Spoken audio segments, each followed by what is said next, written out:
Those are some of the images from earlier today in Madison, Wisconsin, where thousands have taken to the state capitol to protest a new bill being offered by Republican Governor Scott Walker, which would radically redefine the collective bargaining rights of the public workers in that state. We've been covering it quite a bit here at MSNBC. We have Ed Schultz live there covering it. And as you're watching this unfold, you maybe think to yourself, why does Wisconsin matter?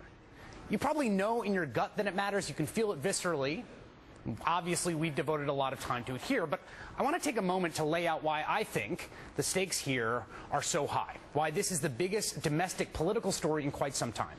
I think there are three main reasons. The first is the future of unions and the future of America's middle class. One day in the very near future, it's possible we will wake up to discover that American unions no longer exist. This isn't some idle dystopic vision. It could be right around the corner.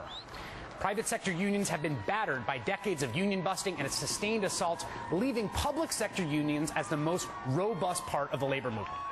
That's the reason the right wing is loading up for bear against the public unions, from Wisconsin to Ohio to New Jersey.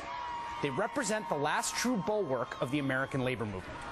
They are standing with their heels hanging over a precipice, and in Wisconsin, Governor Walker is attempting to give a swift final shove. If that happens, it will be repeated from state to state, and that awful day without unions will be upon us.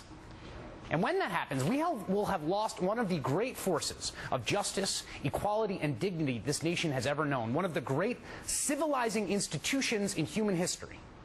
Gone, lost, like Atlantis, a drowned, distant memory. Now, the second reason this fight matters is the future of public education. One of the bizarre quirks of Governor Walker's proposal is that it exempts public safety employees, like police and firefighters, two of whom you just heard from, who would retain their collective bargaining rights. From a budgetary perspective, this makes no sense. If collective bargaining is driving costs, then it's certainly doing so as much for police as for administrative workers. The reasons are political. Public safety workers have generally supported Walker, so this is a little bit of quid pro quo. When you take away cops and firefighters, who are you left with? Teachers, mostly. The knives have been out for teachers' unions for a while, and some of that enmity is self-inflicted by bad work rules and bureaucratic paralysis, but that's not what's driving the massive and well-funded campaign we've seen across the country to destroy teachers' unions. What's driving it is the ultimate aim of permanently scrapping the model of public education that has sustained this country for years.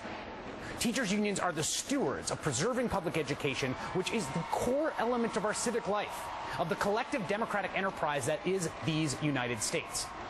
Conservatives have wanted to abolish public education in its current form for a while, and getting rid of the teachers' unions is a necessary first step. Scott Walker, not surprisingly, has been at the center of this fight. Before he was governor, he was the executive of Milwaukee County. Milwaukee served as the petri dish for the nation's first mass-scale private school voucher experiment. Walker campaigned on expanding vouchers and is already under pressure from conservative groups to make good on that promise. Finally, this matters because what's happening in Wisconsin reminds us the politics can be bigger and more creative and more boisterous than the quiet routine of voting every 2 or 4 years. I think we've all felt for some time now, that things in this country aren't right, and they aren't headed in the right direction. But the political institutions we have don't seem to be able to fix what's wrong or even to give a voice to a vision of a truly different future.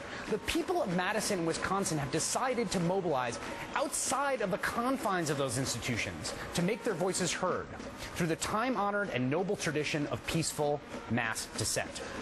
The greatest moments of progressive transformation in this country, from women's suffrage to the birth of collective bargaining to civil rights, have depended on that very same vision. It is a reminder, and it's an inspiration.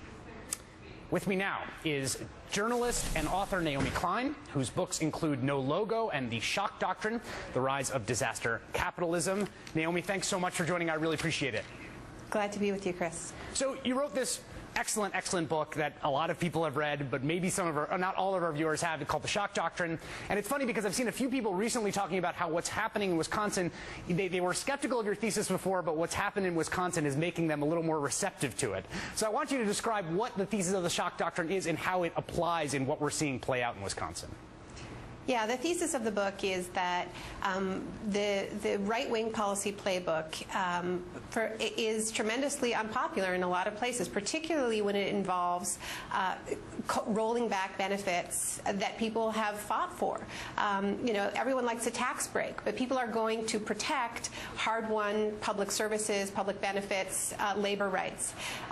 And so what I argue in the shock doctrine is that if you look at the 30-year history of the triumph of these policies around the world, what you see is that their great leaps forward happen during times of extreme crisis. And that's because in a time of crisis, you have politicians able to do exactly what Scott Walker is doing right now in Wisconsin, which is say, the roof is falling in, we have a state of emergency here, we don't have time for democracy or public consent or deliberation or collective bargaining. So it becomes an opportunity to ram through these unpopular policies, many of which he did not campaign on. He campaigned on the popular stuff, the tax cuts, but he didn't say how he was going to pay for it. And so, lo and behold, you have a budget crisis. You exaggerate the extent of the crisis, and you say, we don't have any alternative but to push through these very unpopular measures. And part of that really means constricting the democratic space. And that's why I think it's so significant that they're going after collective bargaining, because it isn't just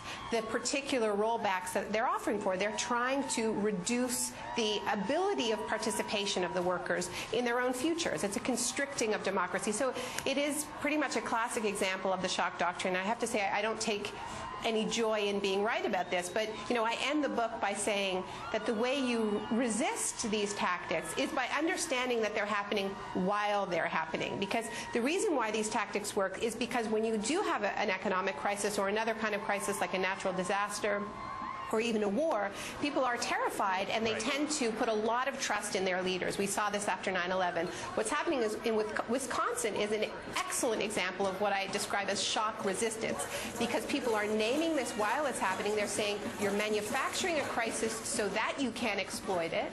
And the other thing that they're doing is they're talking about all the other ways that you could fill that budget shortfall besides this very narrow vision that we're seeing. And this is a challenge to one of the original shock doctors, Margaret Thatcher, whose famous phrase was that there is no alternative. What we're seeing is people very loudly talking about the alternatives that are available.